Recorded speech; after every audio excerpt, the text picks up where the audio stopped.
This is उमंग शर्मा। अभी के जो हमारे सेशंस चल रहे हैं, जो आपको वीडियोस मिलती हैं वो मिलती हैं, हम डायरेक्ट क्वेश्चन आंसर्स देख रहे हैं जो कि आपको टर्म 2 में पेपर में देखने को मिलेंगे। ठीक है, तो इंडियन इकोनॉमिक्स के मैं सारे क्वेश्चन आंसर्स करवा चुकी हूँ। वो सारे क्वेश्चन आंसर्स, वो सारे चैप्टर्स जो को आपके टर्म 2 में आने वाले हैं। हम बात कर रहे हैं अभी बिजनेस स्टडीज़ जो आपकी पार्ट बी वाली बुक है उसकी। इसमें हम एक चैप्टर डिस्कस कर चुके हैं, फाइनेंशियल मैनेजमेंट। आज हम उसका 10th चैप्टर डिस्कस करेंगे। मतलब वो जो इससे पहले वाला चैप्टर था वो चैप्टर 9 था। ठीक है, आज हम 10th chapter financial markets discuss करेंगे। इसमें कुछ बहुत ज़्यादा क्वेश्चंस नहीं है, 5-6 क्वेश्चंस है, लेकिन एग्जाम पॉइंट ऑफ व्यू से काफ़ी इंपॉर्टेंट चैप्टर है। आपको इसमें से लॉन्ग क्वेश्चन देखने को मिलेगा, एक आध शॉर्ट क्वेश्चन भी देखने को मिलेगा, क्योंकि इंपॉर्टेंट क्वेश्चन है। और एक चीज़ और बता दूं कि कल मेरे पास 2 बच्चों ने एक साथ एक जैसा कमेंट किया, इसलिए मैं बता देती हूँ। बच्चे पूछ रहे थे कि मैम आपने बिजनेस स्टडीज़ का पार्ट ए पहले नहीं करवाया, पार्ट बी के वीडियोस कैसे दे रहे हो?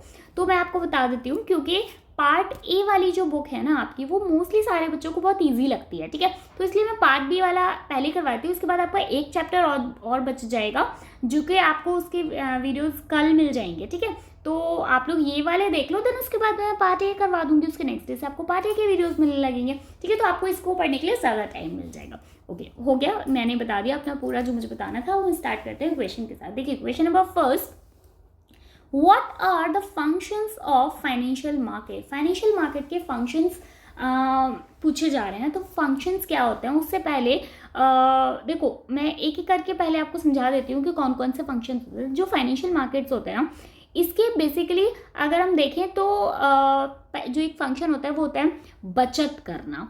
बचत करना, साथ में उस जो भी आपने पैसा बचाया है उस पैसे को कहाँ पर यूज़ किया जाए, कहाँ पर बहुत अच्छा प्रोडक्टिव तरीके से यूज़ किया जाए, ये फाइनेंशियल मार्केट का पहला बेसिक फंक्शन होता है। ठीक है, तो एक बार यहाँ पे पढ़ लेते हैं क्या है। अ financial market is a market for the creation and exchange of financial assets such as share and debentures. A financial market perform the following functions. कौन कौन से हैं? फर्स्ट वाला दिया हुआ है saving, mobilisation and channelling into the most productive uses. आपको savings कैसे करनी है, साथ में उस सेविंग्स को यूज़ कहाँ पे करना है। सेविंग्स आप क्यों कर रहे हो? ताकि उसको आप बहुत अच्छे प्रोडक्टिव तरीके से उसको यूज़ कर पाओ, ताकि आपको जो रिटर्न मिले वो बहुत बेहतर मिले। Next, a financial market serve as the conduit between savers and investors. It serve as a channel for the transfer of saving from household to investors. मतलब बचत करना, साथ में उसको आपको कहाँ पे प्रोडक्टिव तरीके से यूज़ करना है, ये बताता है। साथ ही फाइनेंशियल मार्केट्स एक प्लेटफॉर्म है, आप ऐसा कह सकते हैं। किसके बीच? प्लेटफॉर्म नहीं, एक्चुअली एक ब्रिज है, एक माध्यम है सेवर्स के बीच में और इन्वेस्टर्स के बीच में। ठीक है, जो लोग घर बैठे बचत करना चाहते हैं, बचत करते हैं और फाइनेंशियल मार्केट में इन्वेस्ट करते हैं, ये उनको एक प्लेटफॉर्म देता है। ठीक है, मैं घर पे कुछ सेविंग्स करती हूँ, उस सेविंग्स से उसको प्रोडक्टिव तरीके से यूज़ करती हूँ फाइनेंशियल मार्केट में।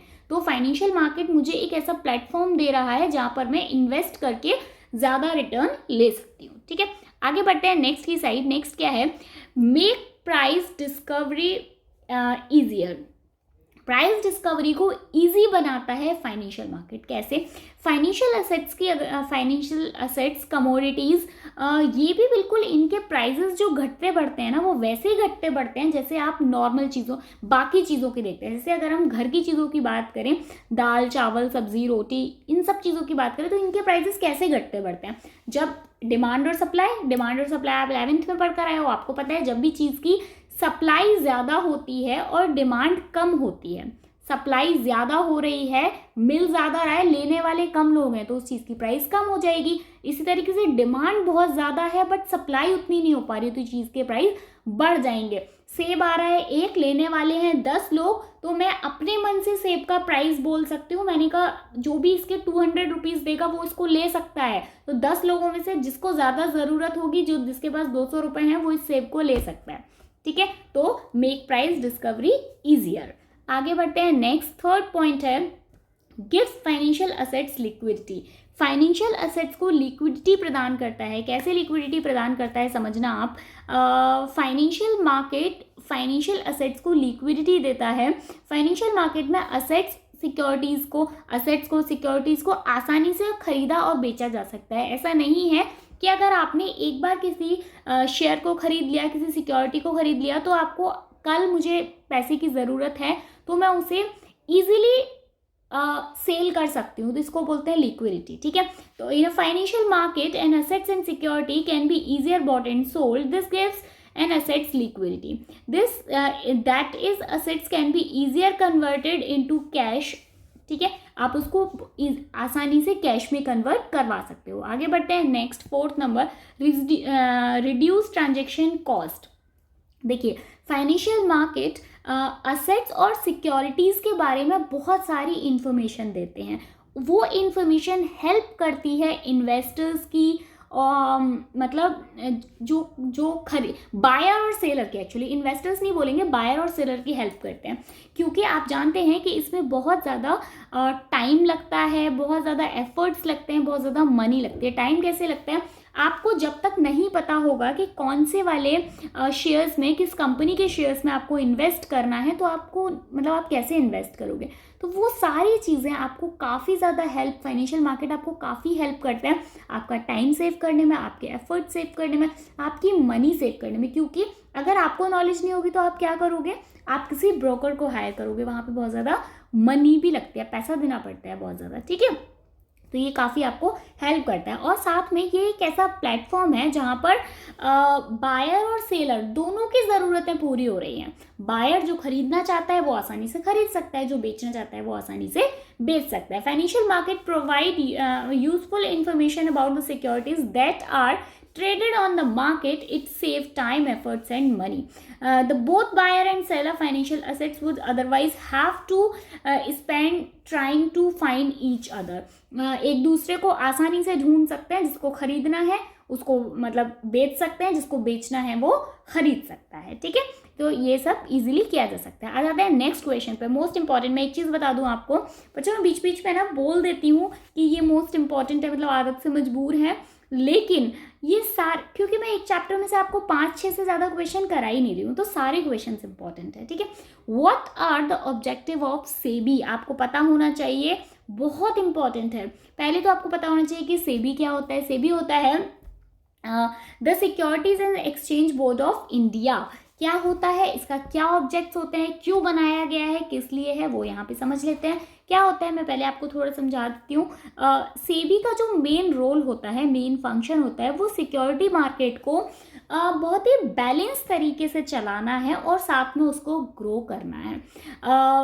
मतलब ऐसा नहीं होना चाहिए, किसी के साथ भी कोई फ्रॉड नहीं होना चाहिए। ऐसा नहीं होना चाहिए कि किसी को ऐसा लग रहा है कि यार मैं हमेशा मतलब मेरे साथ फ्रॉड किया जा रहा है। ये सारी चीज़ों को से बचाता है, कौन बचाता है, सेबी बचाता है। एक एक करके इनके गोल्स को समझ लेते हैं। जो फर्स्ट वाला है वो क्या है, to regulate the stock exchange market as well as the security industries in order to ensure their smooth operation. देखो, जो सेबी होता है वो स्टॉक एक्सचेंज मार्केट के स्मूथ ऑपरेशंस में हेल्प करता है। मतलब स्मूथली तरीके से सारी चीज़ें चलती रहें, ये किसका काम है, सेबी का काम है।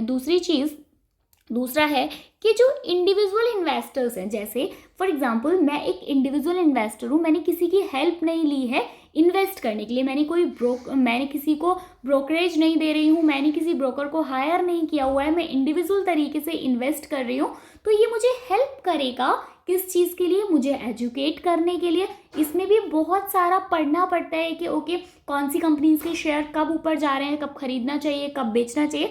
तो सेबी हमें हेल्प करता है इस चीज़ के लिए। ठीक है, और साथ में इन्वेस्टर्स को अपने राइट्स भी बताता है। अगर आपके साथ कभी इस तरीके का कोई फ्रॉड हो जाता है, जैसे अगर आम भाषा में बोलो तो कभी आप मार्केट गए, मार्केट में आपने कोई टॉप खरीदा और वो टॉप आपका मान लीजिए उसमें कोई डिफेक्ट निकला, तो जैसे आप उसे चेंज करने जाते हो, इसी तरीके से अगर हम फाइनेंशियल मार्केट की बात करें तो यहाँ पर भी बहुत सारे फ्रॉड होते हैं। तो उस सब फ्रॉड से इन्वेस्टर को प्रोटेक्ट करने के लिए कौन बीच में आता है, सेबी बीच में आता है। ठीक है, आगे बढ़ते हैं नेक्स्ट के लिए। नेक्स्ट क्या है, नेक्स्ट वाले पे है सिक्योरिटीज़ इंडस्ट्रीज़ में सेल्फ रेगुलेशन और मतलब सेल्फ रेगुलेशन और स्टैट्यूटरी रेगुलेशंस में बैलेंस बना के चलता है। जो लोग खरीदना चाहते हैं, मतलब ऐसा नहीं है कि मान लीजिए मैं एक इंडिविजुअल इन्वेस्टर हूँ और कोई ब्रोकर के थ्रू अगर इन्वेस्टमेंट करवा रहे हैं तो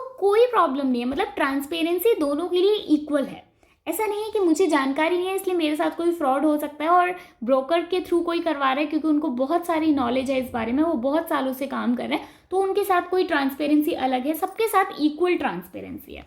ठीक है, आगे बढ़ते हैं नेक्स्ट के लिए। नेक्स्ट नंबर क्या है, नेक्स्ट नंबर है कि जैसे जो ब्रोकर्स होते हैं, ठीक है, मर्चेंट्स होते हैं, बैंकर्स होते हैं, इनके लिए एक बहुत अच्छा प्लेटफॉर्म दिया है फाइनेंशियल मार्केट ने इनको, और ये इनको एक निष्पक्ष कोड ऑफ कंडक्ट तो बनाया, साथ में इन्हें बहुत प्रोफेशनल भी बनाया है। जैसे मैं आपको समझा देती हूँ, मान लीजिए मैंने आप में से किसी को आप में से कोई ब्रोकर है और मैंने आपको बोला कि ठीक है आप मेरी साइड से आप इन्वेस्ट करो, तो आप इतने प्रोफेशनल हो कि आप पर्सनल तरीके से नहीं सोच रहे हो, आप क्या है बहुत प्रोफेशनल हो, आप बिल्कुल उस काम को उसी तरीके से लेते हो कि जैसे जब आपका पैसा होगा तो आप जैसे इन्वेस्ट करोगे बिल्कुल उसी तरीके से आप मेरे पैसे को भी इन्वेस्ट करोगे। होप आप ये समझ गए होंगे। ठीक है, तो ये थे 4 फंक्शंस किसके, सेबी ऑब्जेक्ट्स थे किसके, सेबी के। ठीक है, आगे बढ़ते हैं नेक्स्ट क्वेश्चन की साइड। क्वेश्चन नंबर 3 क्या है, what are the function of stock exchange. बहुत इंपॉर्टेंट, मतलब आप कहो कि आप तो सारे क्वेश्चंस के लिए ऐसे बोल रहे हो क्योंकि सारे क्वेश्चंस ही इंपॉर्टेंट हैं। स्टॉक एक्सचेंज का फंक्शन क्या होता है, देखो स्टॉक एक्सचेंज का पहले आप ये समझ लीजिए कि स्टॉक एक्सचेंज क्या होता है, तो फंक्शंस आपको आराम से समझ में आ जाएंगे बच्चों। सॉरी, स्टॉक एक्सचेंज आप एक ऐसा मार्केट समझ सकते हैं, एक ऐसा मार्केट है या एक ऐसा बाजार है जहाँ पे सिक्योरिटीज़ को आसानी से खरीदा या बेचा जाता है। जैसे बाकी मार्केट्स में होता है कि आसानी से आप चीज़ों को, आपको किसी चीज़ की ज़रूरत होती है तो आप खरीद सकते हो, या आपके पास कोई चीज़ एक्स्ट्रा है तो आप बेच सकते हो। सेम उसी तरीके से स्टॉक एक्सचेंज भी होता है जहाँ पे आप सिक्योरिटीज़ को खरीद या बेच सकते हो। अब इसके फंक्शंस को देख लेते हैं। जो इसमें फर्स्ट फंक्शन है वो क्या है, provide liquidity and marketability. Marketability और लिक्विडिटी से यहाँ पे मतलब ये है कि ये मार्केट ऐसा मार्केट है जहाँ पे सिक्योरिटीज़ को खरीदने बेचने के लिए एक मार्केट है लिक्विडिटी के साथ।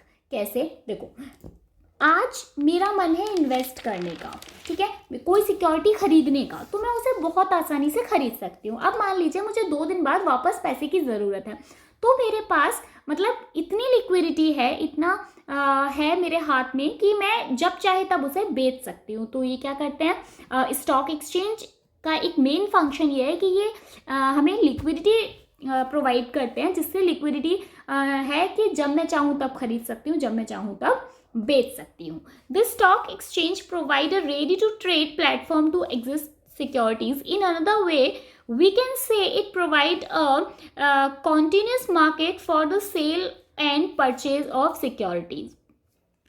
Securities can be easily converted into cash. आप सिक्योरिटीज़ को बहुत आसानी से कैश में कन्वर्ट करा सकते हो। ऐसा नहीं है कि अगर आपने एक बार शेयर खरीद लिया आपने तो आप उसे बेच नहीं पा रहे हो, मुझे आज पैसे की ज़रूरत है मैं बेच नहीं पा रही हूँ, ऐसा नहीं है।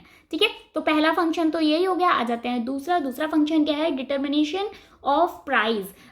मतलब ये ना प्राइस को डिटरमाइन करता है। कैसे, जो स्टॉक एक्सचेंज होते हैं वो मॉनेटरी एसेट्स में काम करते हैं, तो आपको पता ही है ना, मॉनेटरी एसेट्स की वैल्यू को डिटरमाइन करता है। जैसे बायर और सेलर को सिक्योरिटी खरीदने और बेचने के लिए प्लेटफॉर्म प्रोवाइड करता है। ये कैसे काम करता है सारा, मतलब खरीदना बेचना कैसे काम करते हैं। देखो, अगर मेरे पास कोई सिक्योरिटी है, ठीक है, तो मैं उसे तब तक बेचना नहीं चाहूँगी जब तक कि मुझे उसके बहुत ज़्यादा अच्छे प्राइस ना मिले। प्राइस अच्छे कब मिलते हैं, वो डिमांड एंड सप्लाई वाला जो कि हम 11th में पढ़ के आ चुके हैं। सेम इसी तरीके से यहाँ पर भी जब खरीदने वाले ज़्यादा लोग होते हैं, ठीक है, जब खरीदने वाले ज़्यादा लोग होते हैं तो डिमांड ज़्यादा है, तो होगा क्या, लोग डिमांड ज़्यादा कर रहे हैं तो उसके प्राइस बढ़ जाएंगे। प्राइस बढ़ जाएंगे तो क्या होगा कि आप बेच सकते हैं, ठीक है। तो इस तरीके से आप यहाँ पे ये क्या करता है, प्राइस को डिटरमाइन करने में काफ़ी हेल्प करता है।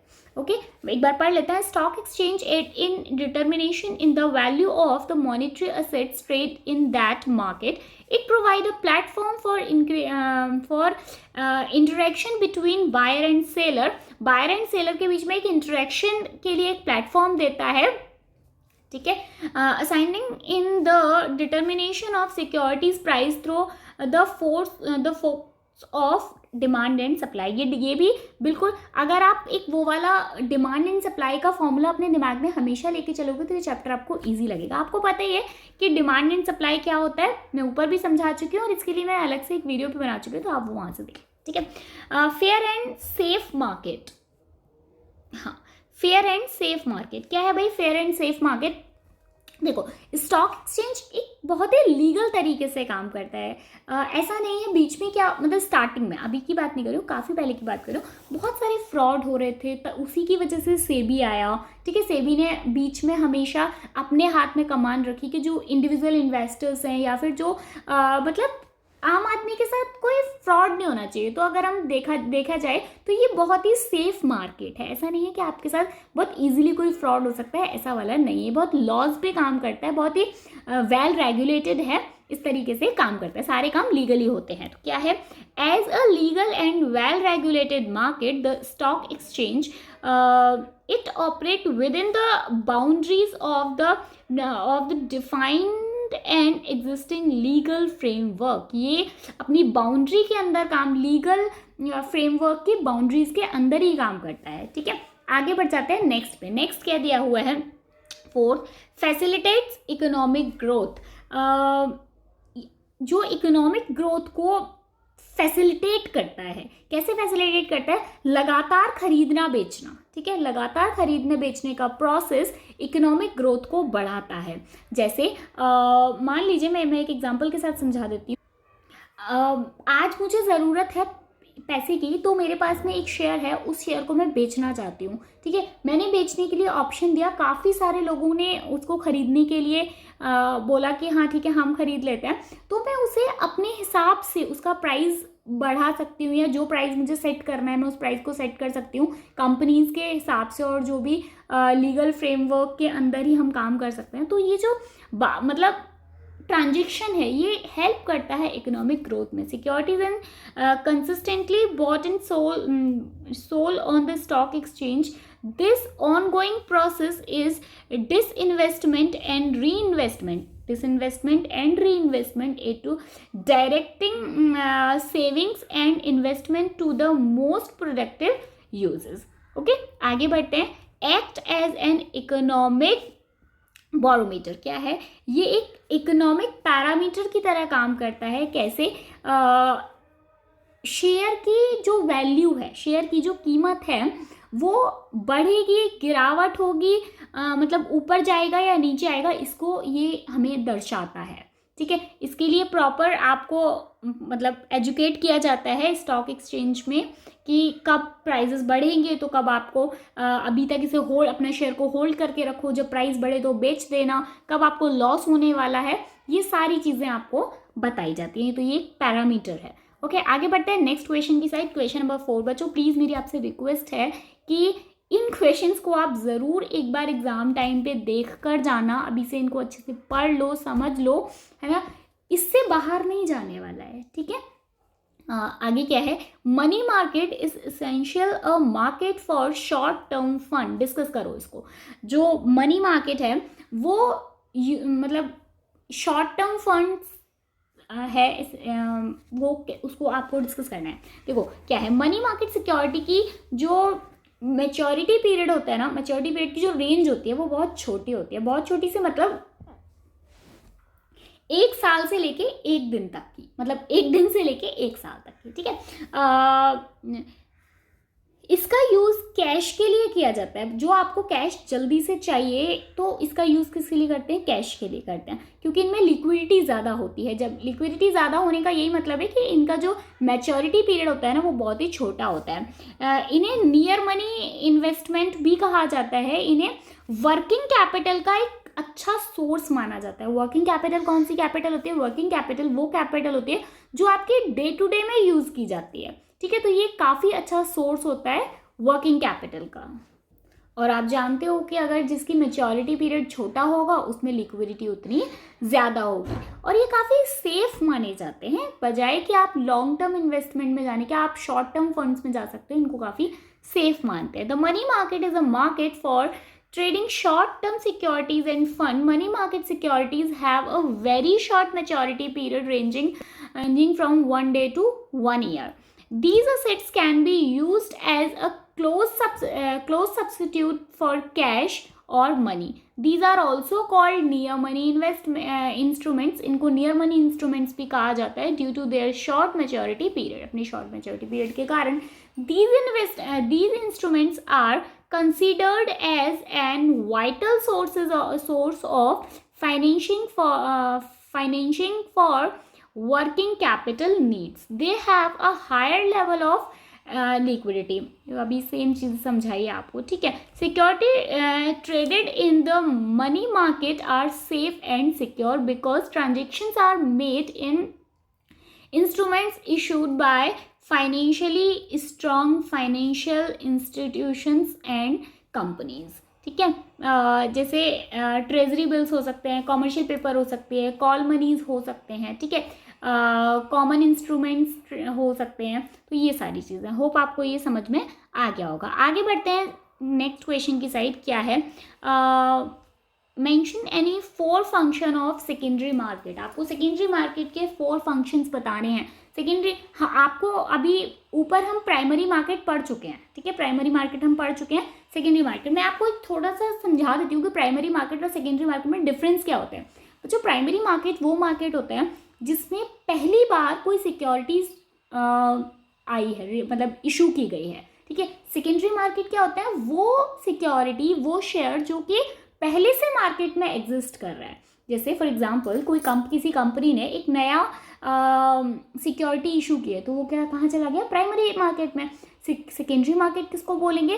पहले से मार्केट में कोई सिक्योरिटी जिसका खरीदना बेचना चल रहा है, कोई खरीद रहा है कोई बेच रहा है, ये है सेकेंडरी मार्केट। तो इनके फंक्शंस बताने क्या है। Secondary market guarantee fairness and safety in the transaction.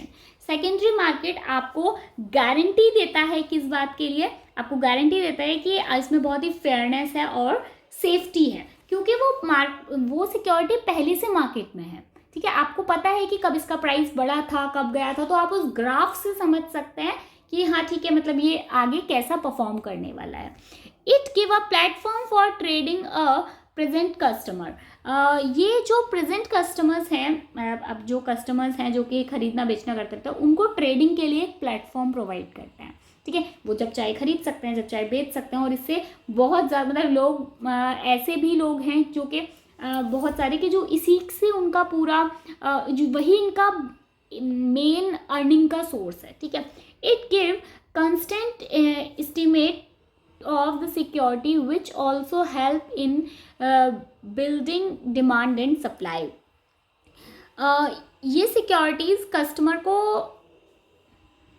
ये जो इन्वेस्टर्स होते हैं या फिर जो मतलब सिक्योरिटीज़ में ख़रीदना बेचना करते हैं, उनको डिमांड एंड सप्लाई की भी जानकारी देता है, ठीक है। Secondary market give a platform to channelising the saving to the most profitable way. ये एक मोस्ट प्रॉफिटेबल तरीका है, एक एक प्लेटफॉर्म है जिस पे आप बहुत ज़्यादा प्रॉफिट कमा सकते हो। आगे बढ़ते हैं नेक्स्ट और लास्ट क्वेश्चन पर, question number 6। Discuss the recent capital market reforms in India. अभी जो रिसेंट में कैपिटल मार्केट रिफॉर्म, इंडिया में जो कैपिटल मार्केट में रिफॉर्म्स किए गए हैं, सुधार किए गए हैं, उनको डिस्कस करना है। क्या है? देखो मैं आपको पहले थोड़ा समझा देती हूँ। कैपिटल मार्केट को 2 पार्ट्स में बांटा गया है, 2 भागों में बांटा गया है। कौन सा? प्राइमरी और सेकेंडरी, ये हमने ऊपर डिस्कस किया था। प्राइमरी जो मार्केट होता है वो किसके साथ डील करता है? प्राइमरी मार्केट जो डील करता है वो ऐसी सिक्योरिटीज़ के साथ डील करता है जो पहले से मार्केट में नहीं थी, जिनको अभी इशू किया गया है, न्यू सिक्योरिटीज़ हैं। और सेकेंडरी मार्केट उन सिक्योरिटीज़ के साथ डील करता है जो कि पहले से मार्केट में एग्जिस्ट करती है। ये भी अभी ऊपर बताया था, ठीक है। 1991 के बाद, अगर हम आफ्टर 1991 की बात करें, बहुत सारे रिफॉर्म्स देखने को मिले, जैसे उनमें से है नेशनल स्टॉक एक्सचेंज या रीजनल स्टॉक एक्सचेंज, ठीक है। इस तरीके के बहुत सारे रिफॉर्म्स देखने को मिले, क्योंकि उससे पहले क्या हो रहा था, मार्केट में बहुत ज़्यादा फ्रॉड हो रहा था, इंडिविजुअल इन्वेस्टर्स की तो बहुत ही बुरी हालत हो रखी थी। लेकिन फिर सारा कुछ रिफॉर्म्स हुआ। Capital market is divided into two parts, primary and secondary market. The primary market deal with the issue of new securities and secondary market deal with the purchase and sale of the existing securities, जो कि पहले से exist कर रही है.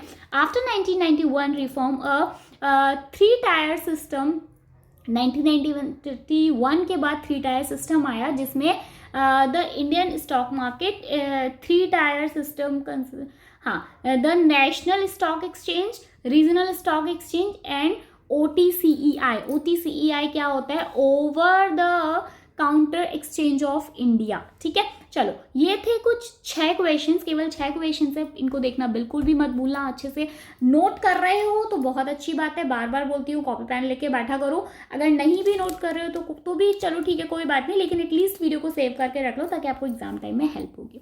बच्चों, मैं आपसे बीच बीच में नहीं बोलती, क्योंकि मैं बीच में आपको कभी डिस्टर्ब नहीं करना चाहती, और चाहती हूँ कि पूरा अगर एक पढ़ाई का फ्लो बना हुआ है तो वो बीच पे ख़राब नहीं होना चाहिए। लेकिन आप खुद से भी सोचिए कि हमें कैसे पता चलेगा हम इतनी मेहनत किसके लिए कर रहे हैं, आपके लिए। तो प्लीज़ बच्चों, एक एक वीडियो बनाने में बहुत ज़्यादा टाइम लगता है, लेकिन अभी भी 85% से ज़्यादा बच्चे ऐसे हैं जो कि चैनल पे वीडियो देख रहे हैं, लेकिन चैनल को सब्सक्राइब नहीं कर रहे। क्यों नहीं कर रहे हो? वीडियो पसंद आ रही है तभी आप देख रहे हो, लेकिन चैनल को सब्सक्राइब क्यों नहीं कर रहे हो? प्लीज़ सब्सक्राइब द चैनल, ठीक है। अपने फ्रेंड्स को बताओ। और एक छोटी सी रिक्वेस्ट और है, अगर आप ऐसे अपने फ्रेंड्स को जानते हैं जो कि हिंदी मीडियम में हो, उनको बोलो कि वो व्हाट्सएप पे मेरे साथ बात करें, मुझे बताएं कि उन्हें किन किन टॉपिक्स पे प्रॉब्लम हो रही है, मैं उनके साथ डिस्कस करूँगी। चलिए, मिलेंगे नेक्स्ट वीडियो में, तब तक के लिए bye bye. Thank you so much, all the best बच्चों आपके एग्जाम्स के लिए, बाय बाय।